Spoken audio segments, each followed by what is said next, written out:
All right, it's Tuesday, March 12th. This is end of the day SPY recap, and I thought I'd do a recap of kind of the first 2 days of the week, how price action unfolded relative to some of the things we were looking at the end of last week, and where things may be headed. So, first of all, if we look at yesterday, this is Monday and Tuesday here. Obviously, today we ended up with a 2-up day that held the midpoint of the prior day and is working our way up to our next target up here. But when the week started, we ended up with a big red bar on Friday. So you expected that low to be taken out.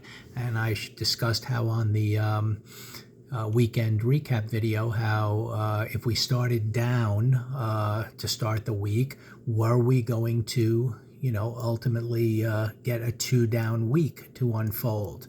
Given that we had kind of a neutral bar here and it was hard to kind of know which way this bar really wants to go. So, you expected certainly price to take out the low of this bar, but we also knew, and I shot a lot of videos yesterday, that this green line is a key inflection point. That's the open of the month that turns the month red, and also yesterday the pre-market range was somewhere right around down here. So that was kind of a target to be taken out. Price, by going lower on the day, did kind of take out its first target down here. So this whole area was a big inflection point, and I pointed that out. And if we looked at yesterday's trading, I discussed how I bought some puts here early on, expecting kind of these lows to be tested. I tested. I scaled out to set up a no-risk trade and ended up having to kind of take a very small gain once I saw it not following through at a key inflection point coming up through the midway point of that first bar. And ultimately what price did was it kind of held up here, never really made another push down to test those lows, and just grinded up all day. So there was your first sign that you might be failing to the downside. Look at this kind of hammer bar that formed here on Monday at a key inflection point. So when you look at a bar like that, green 2-down failure bar, you're expecting higher today. And today was a very straightforward trading day where you had the big economic news, CPI early on, that kind of gave you a very volatile pre-market range. But ultimately price opened up on a 2-up. We're above the high of all this yesterday. We're above the halfway point of that bar. We're right in the middle of the pre-market range, which is nice because that means one of those two levels is going to be a target ultimately. So you had a classic red and then a green, buy right here to take out that pre-market high, went up there, or, somewhat orderly pause back to the halfway point of that move up, and then a second push up on the day, the secondary kind of trade to take out the high of the day. Classic 1-2 push that I'm always looking for. Stayed above the midpoint of the prior day, so you're not biased to the downside at all.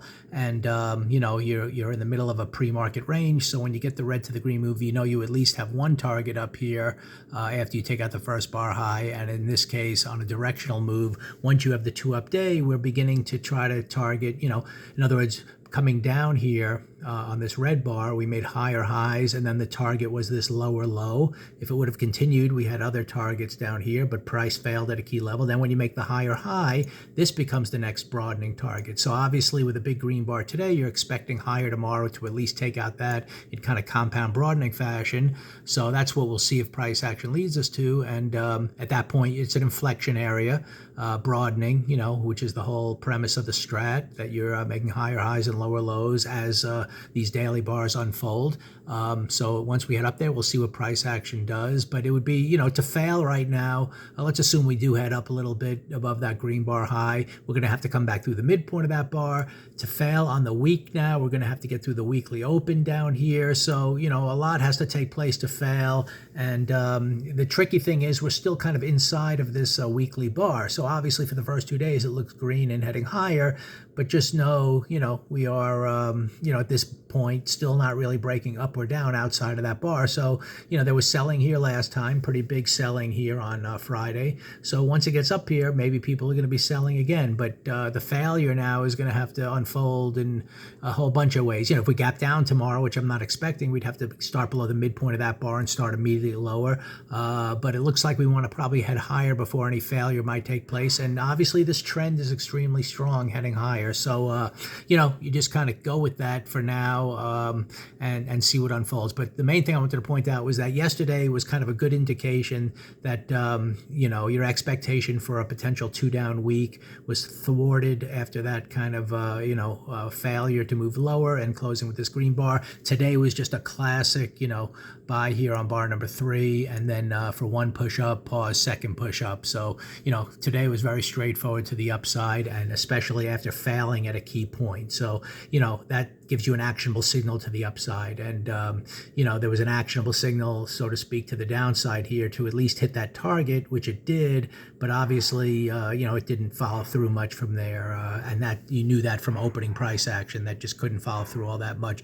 Came right up through the first bar, midpoint, pretty quickly here early in the day. So anyway, just thought I'd follow up with that. We come into tomorrow expecting higher. I think this target should be taken out. We'll see what develops from there. Anything's possible any given day, but for now, we're not getting that 2-down week, and the uptrend remains strong.